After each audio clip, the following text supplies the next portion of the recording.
This is a 24 Hours podcast, special Grey Cup edition. It's just unbelievable, to see this many people come out and support us, to remind us of how well they've supported us all season long. And it's just so thrilling to be able to bring the cup back for them and to be able to, to share the enjoyment with everybody. So Vancouver College, which has produced a lot of Grey Cup participants and winners, should be able to bring it back to them. They're playing the semifinals this weekend, and I think if they get through that, they're getting ready for the finals. I think I'll bring it into the boys and give them a little talk and let them get a shot with the cup, let them know what it means to be a winner. All right, we're here with Ryan Thowell, the BC Lions, and who's a special visitor with you? This is my little daughter, Amari. Does she know how big this occasion is? I don't think so. She's a little scared of all the people out there, but she's getting used to it. Well, talk about the role you played in the Grey Cup, some important catches there in advancing the field position. Well, we knew it's going to be tough throwing the ball because it was really cold out there and we're going to be relying on the ground game. But, we took the little short passes that they were giving us and we were able to get first downs and move the ball when we needed to. And how about dealing with the cold? It was cold out there. But you know what, though? Once you got out there and moving around, your body would start to warm up. But it was pretty cold. You have any special plans the off-season to celebrate? Well, I'm expecting a second in March. So right now, that's my priority, and I'm looking forward to that. It's been a good year, and hopefully it'll be better next year. This is my number one right here. This is my daughter Imani, and she's having a good time here with Daddy. And my wife and my son are over there, so we all having a great time. A lot of people said, it couldn't be done. I think this has been the year in which we've sort of bucked a lot of traditions and bucked a lot of myths. And they say you can't sweep the player awards and win the cup. Well, we did. The key word in the locker room on Sunday was focus. Is that really what sums up this team that had focus?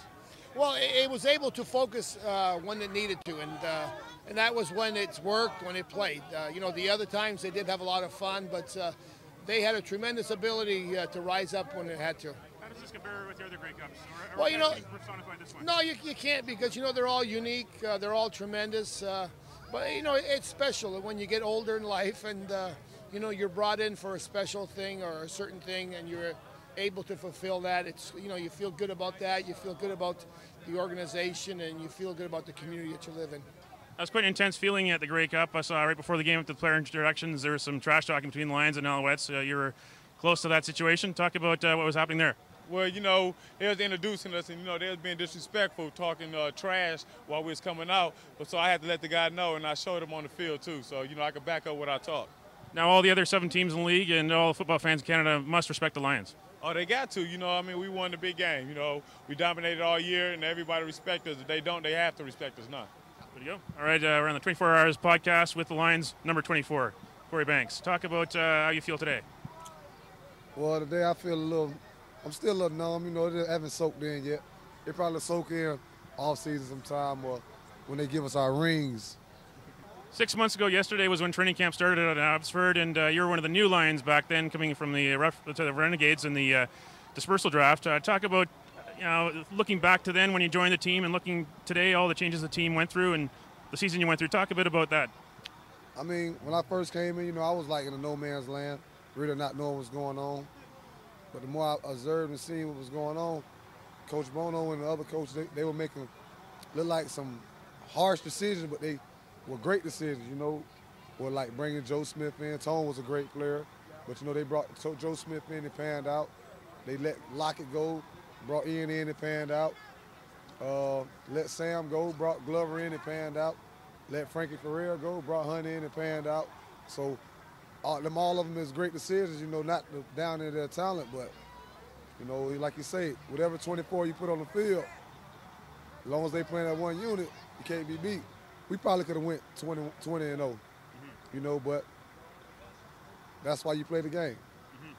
We'll talk about how you're going to celebrate this and how you're going to spend the offseason. Well, my main focus all season is, go have fun with my family, my kids and things. Do a little thing, business on the side, but my whole objective, every time I work out, I'm trying to come back and win defensive MVP. That's how I'm attacking it this year, I had 7 interceptions, but I left like 6 of them out there. So I could have been 13, so I'm trying to get back to number 1. I was number 1 last year, number 3 this year. I'm trying to get back to number 1. Nobody remembers 3rd. So Brent Johnson's got to watch out next year. Oh, we're going to have to compete. I'm pulling for all my teammates, but the way I compete against my teammates, and that's what makes us a good unit, because we compete against each other. We don't care about the rest of the league. We compete against each other. You know, Brett Johnson competing against Hunt and C-Dub and Tyrone Williams for sacks. I'm competing against Baron Miles and the rest of them. So as long as we do that, the sky's the limit.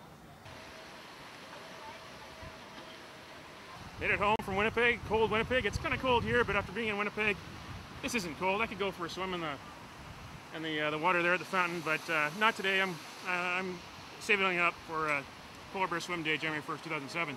So anyways, we're here at the Vancouver Art Gallery. BC Lions 2006 Grey Cup celebration is over. Less than 6 months till training camp, and we'll see if they can do it again in 2007, where the Grey Cup will be in Toronto, the 95th Grey Cup in Toronto. So from 24 Hours to you, this is Bob Mackin in Vancouver. 24hours.ca